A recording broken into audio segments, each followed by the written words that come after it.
Adapted from archaic translation by W.H.D. Rouse. Jataka number 463. Suppāraka-Jātaka Men with razor pointed, etc. This story the master told while living at Jataka monastery, about the perfection of knowledge. One day, we are told, at evening, the brethren were awaiting the coming of the Tathagata to preach to them, and as they sat in the hall of truth, they were saying one to another, "Truly, brother, the master has great wisdom. Wide wisdom. Ready wisdom. Swift wisdom. Sharp wisdom. Penetrating wisdom. His wisdom hits on the right plan for the right moment. Wide as the world, like a mighty ocean unfathomable, as the heavens spread abroad. In all India no wise man exists who can match the Dasabala. As a wave that rises upon the great sea cannot reach the shore, or if it reaches the shore it breaks. So no man can reach the Dasabala in wisdom, or if he comes to the master's feet he is broken." In these words they sang the praises of the Dasabala's perfect wisdom.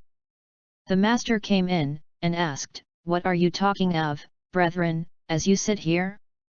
They told him. He said, "Not now only is the Tathagata full of wisdom.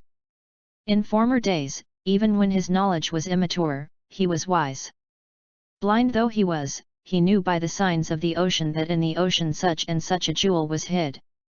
Then he told a story of the past. Once upon a time, a king named Buru reigned in the kingdom of Buru. There was a seaport town named Barukacha, or the Marsh of Buru. At that time the Bodhisattva was born into the family of a master mariner there.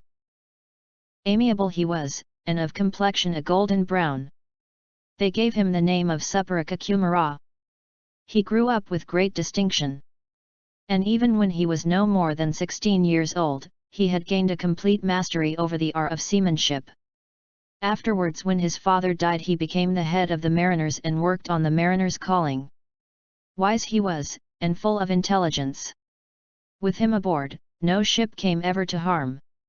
In time it so happened that injured by the salt water both his eyes lost their sight.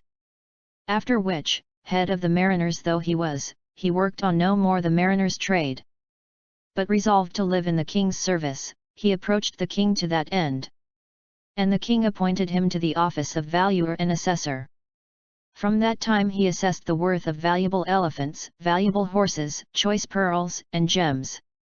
One day an elephant was brought to the king, of the color of a black rock, that he might be the state elephant.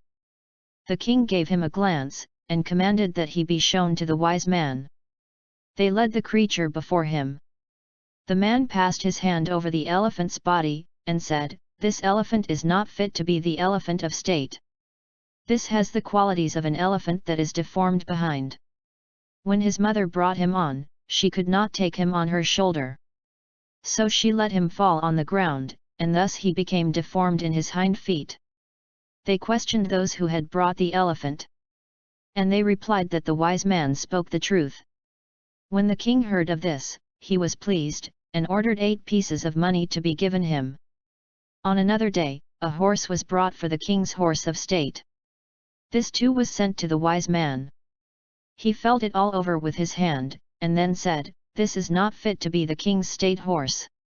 On the day this horse was born, his mother died, and so for lack of the mare's milk he did not grow properly.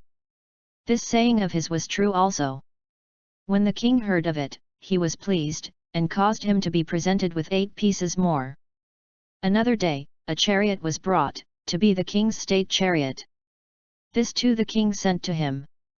He felt it over with his hand and said, "This chariot was made out of a hollow tree, and therefore it is not fit for the king." This saying of his was true like the others. The king was pleased again when he heard of it, and gave him other 8 pieces. Then again they brought him a precious rug of great price, which the king sent to the man as before. He felt it all over, and said, "There is one place here where a rat has bitten a hole." They examined and found the place, and then told the king. Pleased was the king, and ordered 8 pieces to be given him again. Now the man thought, only 8 pieces of money, with such marvels as these to see. This is a barber's gift. This king must be a barber's brat. Why should I serve such a king? I will return to my own home. So back he went to the seaport of Bhikkubodhi, and there he lived. It happened that some merchants had got ready a ship, and were planning about for a captain. That clever Suppāraka, thought they, is a wise and skillful man. With him aboard no ship comes to harm. Blind though he be, the wise Suppāraka is the best. So to him they went, and asked him to be their captain. Blind am I, friends, he replied, and how can I sail your ship? Blind you may be, master, said the merchants, but you are the best. As they pressed him unceasingly, he at length consented. As you put it to me, says he, I will be your captain. Then he went aboard their vessel. They sailed in their ship upon the high seas. For 7 days the ship sailed without mishap. Then an unseasonable wind arose. 4 months the vessel tossed about on a primeval ocean, until she arrived at what is called the Kurummala Sea. Here fish with bodies like men, and sharp razor-like snouts, dive in and out of the water. The merchants observing these asked the great being what that sea was named, repeating the first stanza. Men with razor-pointed noses rising up and diving down. Speak, Suppāraka, and tell us by what name this sea is known? The great being, at this question, deceiving over in mind his mariner's tradition, answered by repeating the second stanza. Merchants come from Bhikkubodhi, seeking riches to purvey. This is Kurummala ocean where your ship has gone astray. Now it happens that in this ocean diamonds are to be found. The great being thought, that if he told them this was a diamond sea, they would sink the ship in their greed by collecting the diamonds. So he told them nothing. But having brought the ship to, he got a rope, and lowered a net as if to catch fish. With this he brought in a haul of diamonds, and stored them in the ship. Then he caused the wares of little value to be thrown overboard. The ship passed over the sea, and came to another called Agamala. This sea sent on a radiance like a blazing bonfire, like the sun at midday. The merchants questioned him in this stanza. Lo! An ocean like a bonfire blazing, like the sun, we see. Speak, Suppāraka, and tell us what the name of this may be? The great being replied to them in the stanza next following. Merchants come from Bhikkubodhi, seeking riches to purvey. This is Agamala ocean where your ship has gone astray. Now in this sea was abundance of gold. In the same manner as before, he got a haul of gold from it, and laid it aboard. Passing over this sea, the ship next came to an ocean called Dadhimala, gleaming like milk or curds. The merchants inquired its same in a stanza. Lo! An ocean white and milky, white as curds we seem to see. Speak, Suppāraka, and tell us what the name of this may be? The great being answered them by the stanza next following. Merchants come from Bhikkubodhi, seeking riches to purvey. This is Dadhimala ocean where your ship has gone astray. In this sea there was abundance of silver. He procured it in the same way as before, and laid it aboard. Over this sea the ship sailed, and came to an ocean called Nilavanakusamala, which had the appearance of a stretch of dark kusa grass, or a field of corn. The merchants inquired its name in a stanza. Lo! An ocean green and grassy, like young corn we seem to see. Speak, Suppāraka, and tell us what the name of this may be? He replied in the words of the stanza next following. Merchants come from Bhikkubodhi, seeking riches to purvey. This is Kusamali ocean where your ship has gone astray. Now in this ocean was a great quantity of precious emeralds. As before, he made a haul of them, and stored them on board.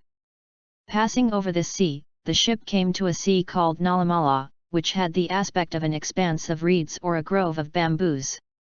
The merchants asked its name in a stanza. Lo! An ocean like a reed bed, like a bamboo grove we see. Speak, Suppāraka, and tell us what the name of this may be? The great being replied by the following stanza. Merchants come from Bhikkubodhi, seeking riches to purvey. This is Nalamali ocean where your ship has gone astray. Now this ocean was full of coral of the color of bamboos. He made a haul of this also and got it aboard. After passing the Nalamali Sea, the merchants came to a sea named Vallabhamukha. Here the water is sucked away and rises on every side. And the water thus sucked away on all sides rises in sheer precipices, leaving what looks like a great pit. A wave rises on one side like a wall.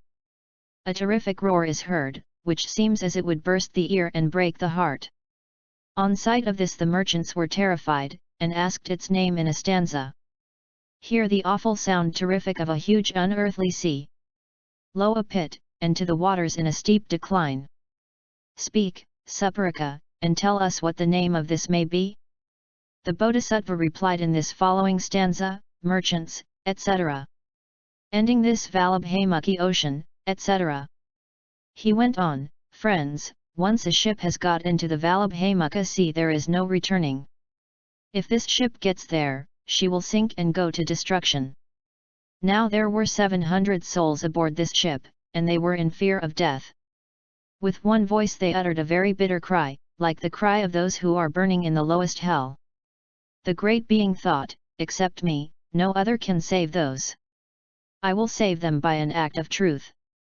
Then he said aloud, friends, bathe me speedily in scented water, and put new garments upon me, prepare a full bowl, and set me in front of the ship. They quickly did so. The great being took the full bowl in both hands, and standing in the front of the ship, performed an act of truth, repeating the final stanza. Since I can myself remember, since intelligence first grew. Not one life of living creature have I taken, that I knew. May this ship return to safety if my sincere words are true. 4 months the vessel had been voyaging in far distant regions.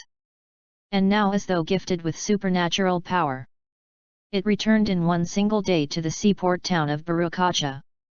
And even upon the dry land it went, till it rested before the mariner's door, having moved over a space of 1100 arm lengths. The great being divided amongst the merchants all the gold and silver, jewels, coral, and diamonds, saying, this treasure is enough for you. Voyage on the sea no more. Then he gave discourse to them. And after giving gifts and doing good his life long, he went to the heaven. The master, having ended this discourse, said, then, brethren, the Tathagata was most wise in former days, as he is now, and identified the birth. At that time the Buddha's company were the company, and I myself was the wise Suppāraka.